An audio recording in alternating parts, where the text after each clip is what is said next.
कहते हैं डॉक्टर आबिद सुलैरी साहब माहिर मुआशियात और मेहताब हैदर साहब सीनियर सहाफ़ी बराए मुआशी अमूर मेरे साथ मौजूद हैं। और कुल जो बजट पेश किया जाना है उससे पहले जो आज ब्रीफिंग हुई है कौमी इक़्तिसादी सर्वे जो बयान किया गया मुशीर ख़ज़ाना की तरफ से, उसके हम कुछ सर्कमस्टांसिस या उसकी डायमेंशंस को हम समझ रहे हैं। मेहताब हैदर साहब से एक सवाल और मैं करके डॉक्टर आबिद साहब की तरफ जाना चाहूँगा। मेहताब भाई, ये जो GDP की शरह नमू है इसकी डेफिनेशन के ऊपर बहुत सवाल आते हैं। जो भी वज़ीर ख़ज़ाना या मुशीर ख़ज़ाना होते हैं वो अपनी डेफिनेशन करते हैं, यहाँ तक कि खुद हफीज़ जो हमारे मुशीर ख़ज़ाना है अब्दुल हफीज़ शेख साहब, ये भी जब पिछली हुकूमत में थे यानी पीपल्स पार्टी की हुकूमत में थे तो उसकी डेफिनेशन कुछ और थी, अब कुछ और है। ये ऑब्जर्वेशन ठीक है? मैं समझता हूँ पाकिस्तान में जो GDP ग्रोथ है जी, उसकी डेफिनेशन के ऊपर तो जो है वो कोई मसला नहीं है।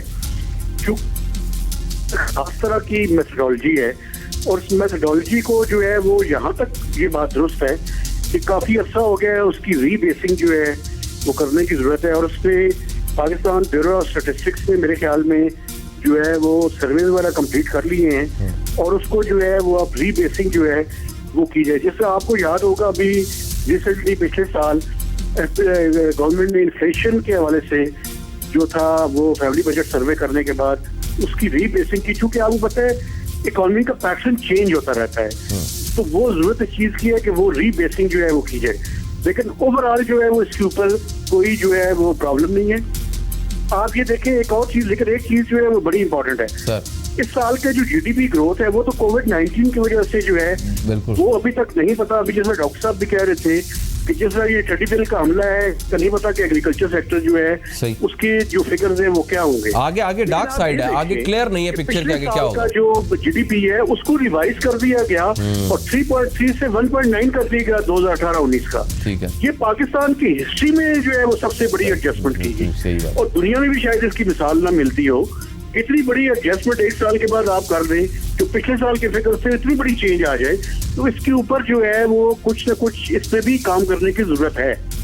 ठीक है डॉक्टर साहब, दो चीजें। एक, ये कहा जा रहा था कि हैजिंग कर ली जाए, फ्यूल प्राइसेस तारीख की कम तरीन सतह के ऊपर आई हैं तो चलो हैजिंग का कोई फिनोमेना यूज कर लिया जाए। एक तो ये बेनिफिट हासिल कर सकता था पाकिस्तान, शायद इसके ऊपर कोई काम हुआ या नहीं हुआ, कुछ इस पर हमारी रहनुमाई फरमा दीजिएगा। और वो कौन कौन से सेक्टर हैं या इंडिकेटर्स हैं जिसके ऊपर हमें मुनाफा बख्श हो सकते हैं और वो फायदा दे सकते हैं, और इसमें एक्सपोर्ट सेक्टर को भी, खास तौर पर टेक्सटाइल इंडस्ट्री को भी जरा जोड़िएगा। अगर मैं आपके आखिरी सवाल से शुरू करता हूं कि अगले साल के लिए हमें फोकस किस चीज़ पे करना है, तो बड़ा क्लियर है कि हमें कम से कम 3 सेक्टर्स जो हैं उन पे फोकस करना है। हेल्थ सेक्टर पे फोकस करना है, सोशल प्रोटेक्शन पे फोकस करना है और एग्रीकल्चर पे फोकस करना है। कोई भी जो एहसास प्रोग्राम हो, बिस्क की पेमेंट हो, किसी भी तरह की पेमेंट हो, पैसा जो है वो खुराक का नेमुल बदल नहीं हो सकता। और पाकिस्तान में अल्लाह का शुक्र है कि इस वक्त तक हमें कोविड के बाकी असरात से की वजह से अनरेस्ट, सोशल अनरेस्ट देखने को नहीं मिल रहा, क्योंकि हमारी जो फूड सप्लाई चेन है वो कंसिस्टेंट है, वो चल रही है। रूरल इकॉनमी चल रही है जिसकी वजह से शहरों में रहने वाले अफराद को रोटी, चावल, आटा, दालें, फल, सब्जियां, हर चीज़ जो है वो मिल रही है। तो एक तो एग्रीकल्चर जो है उस पर फोकस करना होगा। सेकंड, इस वक्त जो लोकस्ट का सिचुएशन है, इस वक्त की स्टडीज़ हमें ये बता रही हैं कि अगर इस पर काबू पा लिया जाता है इस साल में तो 250 अरब रुपए का नुकसान होगा मिनिमम, और खुदा न खास्ता अगर काबू नहीं पाया जाता तो ये 1 ट्रिलियन रुपए का इस साल का सिर्फ इस सीजन नुकसान होगा। तो उससे बचने के लिए भी एग्रीकल्चर पे इन्वेस्ट करना बहुत ज़रूरी है, और एग्रीकल्चर वैसे भी आपकी जॉब्स जो है वो क्रिएशन वो लेके आएगी। अब अगर हम एक्सपोर्ट्स की बात करते हैं तो आपके एक्सपोर्ट सेक्टर अगेन सारा का सारा एग्रीकल्चर से डिपेंडेंट है। आप उसको फैब्रिक्स या यॉन में ले जाएं, टेक्सटाइल में ले जाएं तो कपास, और कपास को टिड्डी दल से बचाना है। आप अगर उसको मैंगोज पे या चावल पे लेके जाना चाह रहे हैं तो अगेन उसको टिड्डी दल से बचाना है। तो एग्रीकल्चर आपके एक्सपोर्ट्स के लिए भी बहुत इंपॉर्टेंट है। जो एक पोटेंशियल सेक्टर है जिसको कि फ़रोग दिया जा सकता है वो है हमारा डिजिटलाइजेशन और हमारी जो IT सेक्टर है। इस वक्त पूरी दुनिया सिर्फ इसीलिए चल रही है कि IT सेक्टर मौजूद है। 3G 4G की बरकत से हम सब किसी न किसी तरीके से लाइफ को एज यूजुअल लेके चलाने के काबिल हो रहे हैं। और पाकिस्तान का जो पोटेंशियल है आईटी सेक्टर का और एक्सपोर्ट्स, आईटी एक्सपोर्ट्स का, उस पर इस वक्त बहुत ज़्यादा फोकस करने की ज़रूरत है ताकि वहाँ पे जाया जा सके। हमारे पास इस वक्त कोई डिजिटल पेमेंट गेटवे नहीं है, उस डिजिटल पेमेंट गेटवे पे काम करना ताकि अलीबाबा और अमेज़ॉन टाइप लोग जो हैं वो यहाँ पे आए। Draaz.com एक है, लेकिन वो उसकी कैपेसिटी शायद उतनी नहीं जितना एक्सपेंड करना चाहिए। फिर जो एजुकेशन पे है, हमें इस वक्त बड़ी क्लियरली दो पाकिस्तान हम देख रहे हैं। एक वो जहाँ पे 3G 4G है, दूसरा वो पाकिस्तान और फाटा और GB, वो सारे एरियाज जहाँ पे सिक्योरिटी रीजन की वजह से 3G 4G नहीं है। और वहाँ पे यकीनी तौर पे जो सिक्योरिटी कंसर्न्स है उनको मद्देनज़र रखते हुए हमें चाइना मॉडल अपनाना पड़ेगा। चाइना में भी ओपन जो प्लेटफॉर्म है उन पर पाबंदी है, लेकिन वहाँ पे इंटरनेट की सहूलियात मौजूद हैं। तो अगर हम ऑनलाइन एजुकेशन देना चाहते हैं तो फिर हमें इन इलाकों के बच्चों को भी साथ लेके चलना है, और उसके लिए फौरी तौर पे जो अहले इक़्तिदार हैं उनको सोचना होगा कि इन एरियाज़ में 3G 4G की सहूलियात कैसे दी जा सकती हैं। और आखिर में जब जो आपका हैजिंग वाला सवाल है, हैजिंग माजी में इसलिए नहीं हो सकी क्योंकि इस पे नैब और बाकी जो अकाउंटेबिलिटी है, हर हुकूमत को उसका डर होता है कि आज मैं किसी एक प्राइस पे एग्री कर जाऊं और कल को कुछ सेंट्स भी वो प्राइस कम हो जाए तो इसका मतलब होगा कि सीधा सीधा नैब का केस जैसा कि LNG में शायद खाकाना बासी बिल्कुल भुगत रहे।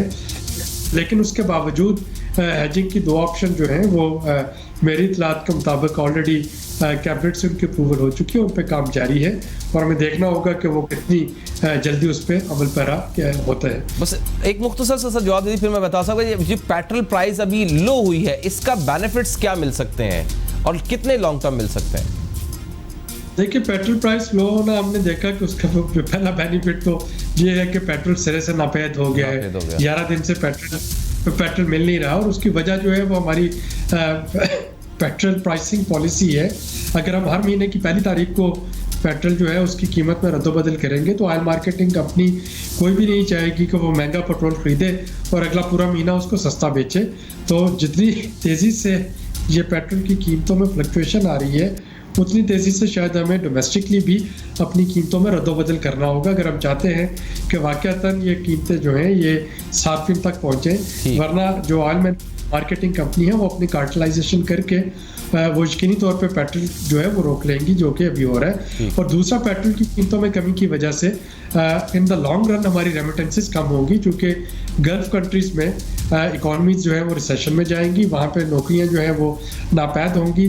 और जब वहाँ पे हमारे पाकिस्तानी भाई बहनें जो कि वहाँ से रेमिटेंसेस भेज रहे हैं, जब वहाँ पे वो बेरोज़गार होंगे तो यकीनन अगले साल में पाकिस्तान की जो रेमिटेंसेस है वो कम हो जाएगी। राइट। इसमें मेहताब साहब, आपके ज़हन में पोटेंशियल सेक्टर किन सेक्टर्स में ज़्यादा पोटेंशियल है इस एक साल के अंदर जो हमें अच्छा खासा रेवेन्यू जनरेट कर देते हैं, जिन पर फोकस करने की भी ज़रूरत है?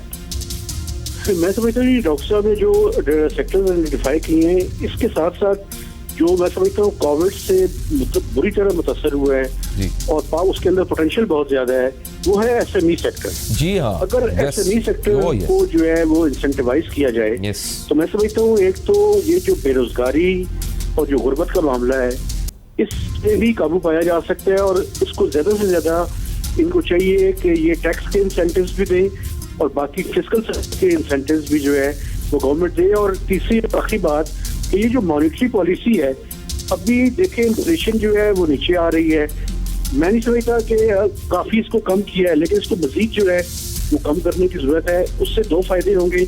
एक तो फिस्कल साइड पे जो गवर्नमेंट का डेट सर्विसिंग का क्वेश्चन है उसमें जो है वो उसकी कम होगी, और दूसरा जो है वो प्राइवेट सेक्टर को भी मौका मिलेगा कि वो उससे फायदा उठाए, कर्जा ले सके और इकोनॉमिक एक्टिविटी को जनरेट करने में हेल्प कर सके। ठीक, बहुत बहुत शुक्रिया डॉक्टर आबिद सुलैमान, मेहताब हैदर साहब, आप दोनों का सर बहुत बहुत शुक्रिया। डॉक्टर साहब, आपके लिए बहुत बहुत दुआगो है आपके लिए। अल्लाह करीम आपको जल्द से जल्द सेहतियाब करे। आप पाकिस्तान का एसेट हैं, पाकिस्तान के एक ब्रिलियंट ब्रेन है, बहुत इस्तिफादा हम आपसे हासिल करते हैं। आपका बहुत बहुत शुक्रिया। अल्लाह आपको एक सेहत दे।